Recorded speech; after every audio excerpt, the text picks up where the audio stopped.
کوئی گالی دے جواب نہیں، کوئی مخالفت کرے جواب نہیں، کوئی آپ کے خلاف کتاب لکھے، کتاب ممبر کی اور گھر کی طاق کی، تم چلتے پھرتے مبلغ ہو، وہ کتاب تمہارا مقابلہ نہیں کر سکتی، یہ عمل ہے۔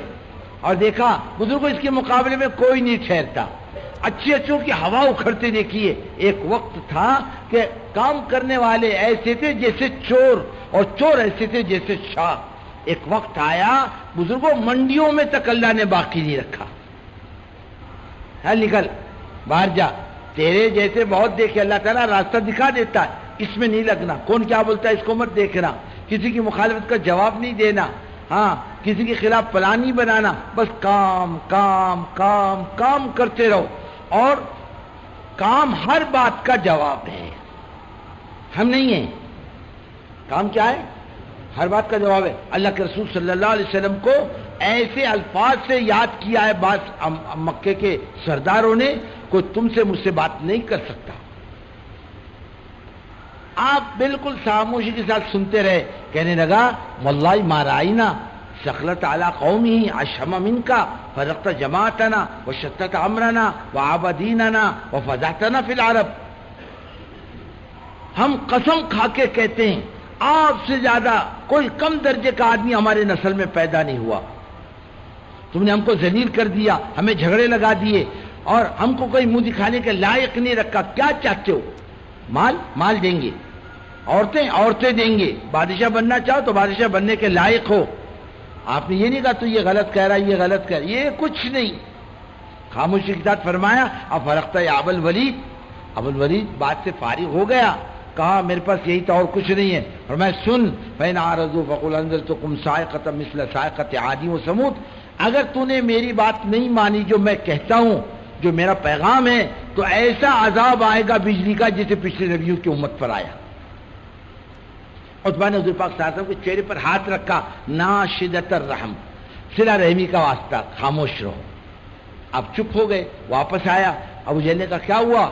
کہا دیکھو میری ایک بات سنو، اگر میں ان کے منہ پر ہاتھ نہیں رکھتا، آگے کی بات کہتے، مجھے یقین تھا خدا کا عذاب آتا تم پر، ان کو چھوڑ دو اپنے حال پر، اگر یہ کامیاب ہو گئے تو تمہاری بھی عزت ہے، اگر یہ ناکامیاب ہو گئے تم تو کہہ رہے ہو کہ تم مت کرو، تمہاری بات رہ جائے گی، اور مجھے ایسا لگتا ہے ان کی چلے گی تمہاری نہیں چلے گی۔ کیوں الجھتے ہو؟ بس پوری توانائی، پوری طاقت، پوری صلاحیت دل و دماغ کی اللہ کے دین کی زندہ کرنے پر لگا دو۔ یہ تو ہر زمانے میں چلتا رہا۔ تمہیں آپ نے کبھی ہاتھی دیکھا کہ نہیں؟ ارے بولو نا، کیسا رہتا؟ تین ٹانگ کا نا؟ ارے بولو نا، تو تم نے دیکھا نہیں ہاتھی؟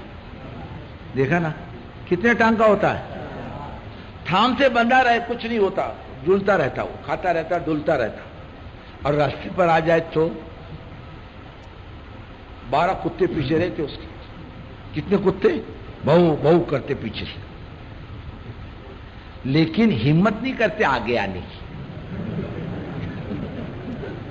اس میں جو پلا ہوتا ہے نا، پلا چھوٹا، وہ ٹاؤں ٹاؤں کرتے ہوئے آگے آتا، اس کو ذرا ہمت آتی ہے، پلے اس کو معلوم نہیں یہ کیا بلا ہے، وہ جب آگے آتا تو ہاتھی بھی بولتا ایک ٹانگ کا نہیں جانے دو، ایک ٹانگ رکھوں گا اس کی آنتیں باہر نکل جائیں گی، توجہ نہیں دیتا، چلتا رہتا ہو۔ ایسی تم کرتے رہو گے یہ سارے مسائل آئیں گے، اس میں لگنا نہیں۔ اور ایک آدمی کو کتے نے کاٹا تو آدمی کتے کو کاٹتا کیا؟ ارے بولو نا، تمہارے رواج ہو تو پتہ نہیں بابا، اس کا علاج کرتا ہے۔ کتے کے کاٹنے پر کتے کو نہیں کاٹتا، کوئی کچھ بھی کہے اپنا کام نہیں، یک سوئی کے ساتھ۔ مطلب مولانا رحمۃ اللہ علیہ کے زمانے میں ایک صاحب آئے، نظام الدین، بڑے ذمہ دار تھے، حضرت نے دین کی بات کرنا چاہیے، جھڑک دیا چپ رہو، تمہاری بات نہیں سنتے۔ حضرت چپ ہو گئے، جانے لگے تو دروازے تک چھوڑنے آئے اور ہاتھ پکڑ کے کہا ہم کو معاف کر دو، ہم کو اپنے بڑوں کا اکرام کرنا نہیں آتا، جتنا جھک کر تواضع، نرمی، پیار محبت شفقت سے چلو گے خدا اتنا نبھائے گا. یہ مزاج ہے دعوت کا. رسول اللہ صلی اللہ علیہ وسلم حضرت معاذ کو روانہ کر رہے یمن کی طرف اور خود پیدل ہے. حضرت معاذ کو گھوڑے پر بٹھایا اور دور تک روانہ کرنے کے لیے گئے اور کیا کہہ رہے معلوم؟ نصیحت کرے حضرت معاذ کو، یا معاذ علیکم بالرفق وبقول السدید ولا تکن فظا ولا متکبرا ولا غلیظا ولا حسودا، اور کما قال علیہ الصلوۃ والسلام. دیکھو نرمی کرنا، کیا کرنا؟ سختی نہیں کرنا. آج کی اولاد بھی نہیں سنتی باپ کی. باپ کو کہتے ہیں بڈھے چھپ رہے، تیرے کو عقل ماری گئی تیری، جا کونے میں روٹی کھا اور بیٹھ. بیٹا صاف کہتا ہے. گھر والی کہتی زیادہ بڑبڑ مت کرو، زیادہ کڑکڑ مت کرو، جاؤ سیدھا مسجد میں جاؤ. اور پوترے کو لگا دی کہ بڈھے کو مسجد تک چھوڑ کر آ، بیچ میں سے بھاگ کے آیا تو پھر کڑکڑ کرے گا. دنیا کا تو یہ نظام ہے. گھر میں نہیں چلتی، اولاد نہیں سنتی. امت پر کیوں زبردستی کریں ہم؟ پیار محبت نرمی. ہم ہدایت کے، جنت کے، جہنم کے ٹھیکیدار نہیں. ہم تو اس کے مکلف ہے کہ اللہ کے بندوں کو اللہ کی بات سمجھاؤ. اور جگہ سیدھی سیدھی بات کرنا، لپن چھپن نہیں، ہاں دھوکے کی بات نہیں، سیدھی سیدھی موٹی موٹی بات سمجھ میں آ جائے. وما ارسلنا من رسول الا بلسان قومی، ہم نے نبی اسی جس قوم میں بھیجے اسی زبان کے بھیجے. دیکھو دعوت کا کمال ہے، ہر علاقے میں کام چل رہا ہے، ہر علاقے کا آدمی اسی زبان میں دائی بن کے کھڑا ہوا ہے. اور دوسرا آ کر کے بات کرے اس کی زبان میں تو بات سمجھنا مشکل ہو جاتا ہے. کیا ہو جاتا ہے؟ ہاں ہمارے یہ کولہاپور، سانگلی، ستارہ، یہ شولاپور اس طرف میں شروع کے اندر جب کام چلا نا، اب وہ آتے تھے بیچارے نظام الدین، ان کو بات سمجھنا مشکل ہوتی تھی، یہ کتابی والا کیا بات کر رہا. اور وہ جب جاتے تھے باہر تو اپنی زبان میں بات کرتے تھے. ایک جماعت گئی لندن اور ایک ساتھی نے بات کرا کھڑے ہو کر، بولے گھوڑا ہاتھے گھوڑا، ہاں شیطا میں گھسے، مالک نے لایا کاٹی اور لگے ہننے. اب بات ختم ہو گئی، دعا ہو گئی. ایک آدمی نے کہا امیر صاحب تشریف رکھیں، آپ نے کون سی زبان میں بات کی؟ بولے اردو میں. بولے یہ کون سی اردو ہے، نہ سنی نہ پڑھی.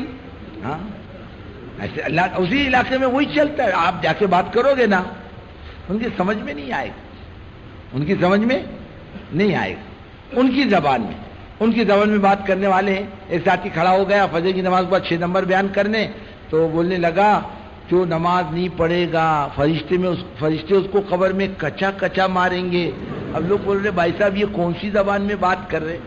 تو جس کی زبان کا آدمی اسی زبان میں اللہ کھڑا کر دیا. ہماری بات سمجھا تاکہ ان کی سمجھ میں آئے اللہ کی بات. عربوں میں عربی والوں کو کھڑا کیا، انگلش میں والوں میں انگلش والوں کو کھڑا کیا، علاقے میں فرانسیسی زبان بولنے والے کو کھڑا کیا. ہمارا پیغام ہر زبان میں جانا چاہیے، سیدھی سیدھی بات.